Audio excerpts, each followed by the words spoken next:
याच्यात काय काय टाकलंयस? हे काय आहे? अगं हे की नाही, आपल्या साईडला आहे ना एक हे बनवतात, ओली डाळ असते ना चण्याची, ती वाटून वगैरे त्याच्यामध्ये हळद, लाल तिखट आणि मीठ असं टाकून ते मिक्स करतात. ज्यांच्याकडे ओले असे सुकवलेले उन्हाळ्यातले सांडगे नसतात ना, तर ते लोक असं मग याला ऑप्शन म्हणून चण्याची डाळ रात्रीची भिजत ठेवायची. त्याच्यानंतर मग तिला सकाळी उठून मिक्सरमध्ये वाटायचं आणि त्याच्यामध्ये हळद, लाल तिखट आणि हे टाकून मग हे सांडग्यांसारखंच ह्याला वापोड्याचं कालवण बोलतात.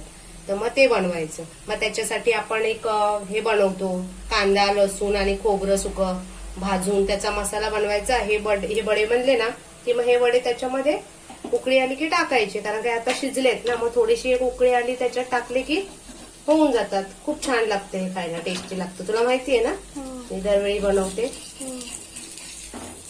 खूप सोपं आहे करायला आणि टेस्टी पण लागते एकदम. मग हे असे सगळे असे चांगले पलटून घ्यायचे. असे थोडे ते शिजतात. ते का आपल्या ह्याच्यामध्ये टाकले ना आमटीमध्ये कालवण की ते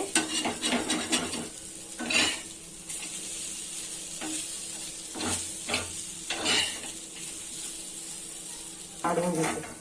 ते दुसरे आहेत ना ते पण लगेच असे सगळे करून घेते. हे असेच पण खायला खूप छान लागतात.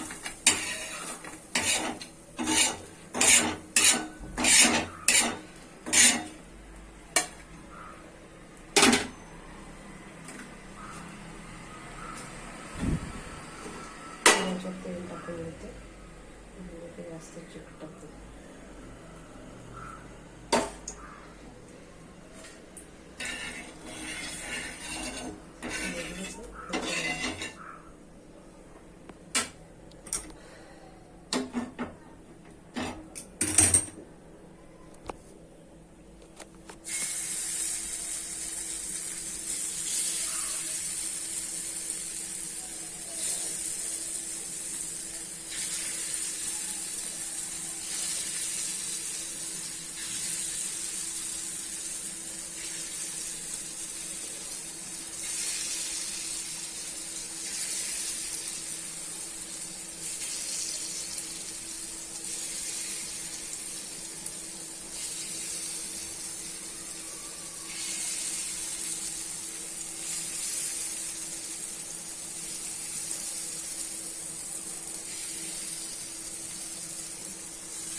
मसाला टाकते.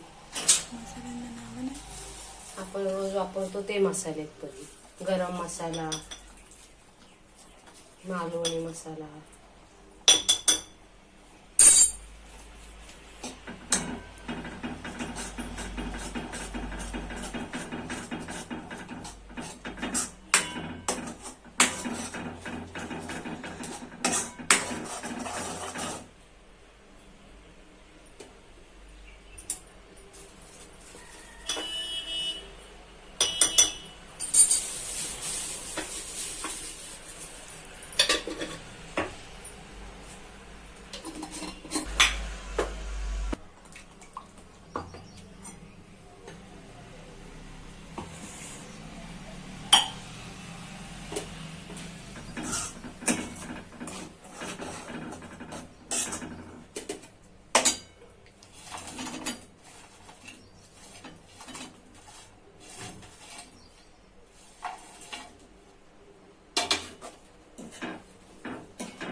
त्याला उकळी येऊ.